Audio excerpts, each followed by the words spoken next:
রাজনৈতিক ভেদাভেদ ভুলে বীজপুরে মাছ ভাত উৎসবে একসাথে সামিল হলেন তৃণমূল ও বিজেপি নেতৃত্বরা। রবিবার রাতে হালি শহরের বাগমোড়ে বিজেপির উদ্যোগে আয়োজিত হয় মাছ ভাত উৎসব। তৃণমূলের দাবি ছিল বিজেপি ক্ষমতায় এলে মাছ ভাত খাওয়া বন্ধ হয়ে যাবে। সেই মন্তব্যের জবাব দিতেই এই আয়োজন বলে দাবি বিজেপি নেতৃত্বদের। অনুষ্ঠানে উপস্থিত ছিলেন নোয়াপাড়ার বিধায়ক অর্জুন সিং, বীজপুরের বিধায়ক সুদীপ্ত দাস, তৃণমূল কাউন্সিলর হিমানীশ ভট্টাচার্য সহ একাধিক নেতা।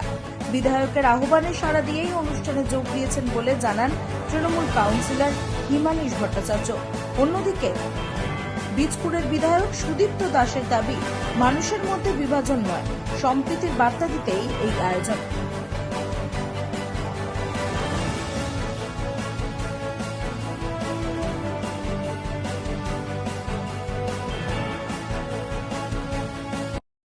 কেউ মাছ ভাত খেতে আসতেই পারে, তাতে কি যায়? মাছ ভাত সবারই আমন্ত্রণ, সবার আমন্ত্রণ, তোমারও আছে, যাও খেয়ে নাও। মাননীয় বিধায়ক সুদীপ্ত দাস আমাকে আহ্বান জানিয়েছিলেন, আমি এসেছিলাম এবং সে আমন্ত্রণ রক্ষা করেছি। আমরা একসাথে এই মঞ্চ ভাগাভাগি করে নিই। এবং আমি এই ওয়ার্ডে যেহেতু নির্বাচিত জনপ্রতিনিধি, আমি 100 বার তাদের আহ্বানে সাড়া দিয়ে এখানে এসেছি। না, উনি তো আগেই জানিয়েছেন, আমি কোনো ইচ্ছা প্রকাশ করিনি। ওনারা আমাকে ডেকেছেন, আমি এই ওয়ার্ডের জনপ্রতিনিধি হিসেবে আমি মনে করি যে এটা আমার কর্তব্য, কারণ বিধায়ক বীজপুরের গার্জিয়ান, তার পাশে এসে দাঁড়ানো সেই জন্য এসেছি। নিশ্চয়ই দেখুন, এটা একটা অরাজনৈতিক মঞ্চ। অরাজনৈতিক মঞ্চে বিধায়ক থাকতে পারেন, সাংসদ থাকতে পারেন, জনপ্রতিনিধি থাকতে পারেন, আমি সেই হিসেবে এসেছি। অবশ্যই তাদের আহ্বানে এসেছি।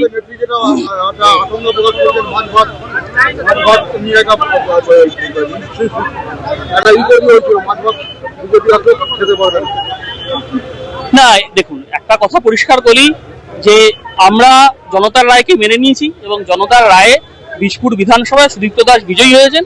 বিজয়ী হয়ে তিনি যে আহ্বান জানিয়েছেন, আমি সেই আহ্বানে সাড়া দিয়ে অবশ্যই এসেছি এবং আমি মনে করি যে আমি যেহেতু এই ওয়ার্ডের জনপ্রতিনিধি, এটা আমার কর্তব্য। দেখুন, আমি একটা কথা বলি, পৌরসভার ক্ষেত্রে আপনারা প্রত্যেকে জানেন মূল কাজটা পরিচালনা করেন চেয়ারম্যান, অফিসটাই তার, এবং বিভিন্ন ক্ষেত্রে তার ভূমিকাটাই সব থেকে বেশি অগ্রগণ্য থাকে। তো সেই হিসেব করে চেয়ারম্যান যখন যাবেন নিশ্চয়ই কাজ হবে। এবং আমি একটা কথা বলি যে কোথাও দাঁড়িয়ে এখনো পর্যন্ত আমি যা শুনেছি, পৌরসভার বেতন ঠিকঠাক ভাবেই হয়েছে। দাদা, আপনি বলছেন যে জনতার রায় আপনি মেনে নিয়েছেন, কিন্তু আপনার নেতৃত্ব সেটা এখনো পর্যন্ত মানেনি। আমি তো ব্যক্তিগত মতামত শুরুতেই বললাম, আমার ব্যক্তিগত মতামত জনতার রায় মাথা পেতে নিতে হবে। না, আমি তো বললাম আমি জনপ্রতিনিধি হিসেবে এসেছি, এটা একটা অরাজনৈতিক মঞ্চ, জনপ্রতিনিধি হিসেবে এসেছি। আমি ডক্টর হিমানীশ ভট্টাচার্য।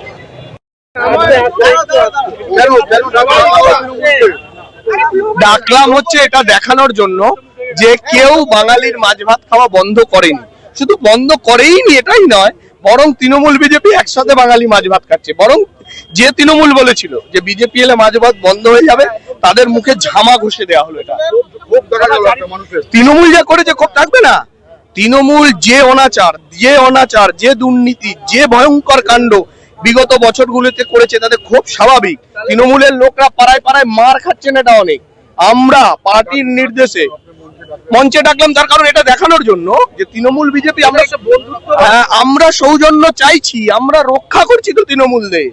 আমরা যদি ছেড়ে দিই, একদম পার্টির ঘোষিত, আমার নয়, পার্টির ঘোষিত সিদ্ধান্ত এটা। এবং এটা জেনে রাখুন, ক্ষোভটাও স্বাভাবিক। যে মানুষ অত্যাচারিত হয়েছে, যে মানুষ লাঞ্ছিত হয়েছে তৃণমূলের হাতে, তাদের ক্ষোভ থাকবে না। বরং আমরা বলতে পারি বিজেপি সরকারে এসছে, আমরা শক্ত হাতে আমাদের কর্মীদের বকা দিচ্ছি, উল্টো তারা আমাদের উপর রাগ করছে। আমরা রক্ষা করে রেখেছি তৃণমূলকে পাড়ায় পাড়ায়, নাহলে তৃণমূল আজকে থাকতে পারে?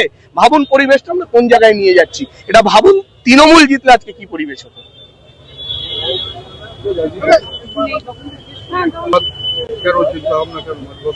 তৃণমূল, এটা তৃণমূলের মুখে ঝামা ঘষা বলেছিল না যে বিজেপি এলে মাছ খাওয়া বন্ধ করে দেবে। দেখুন না চারিদিকে। আমরা ব্যুরো রিপোর্ট, রাত দিন নিউজ নেটওয়ার্ক।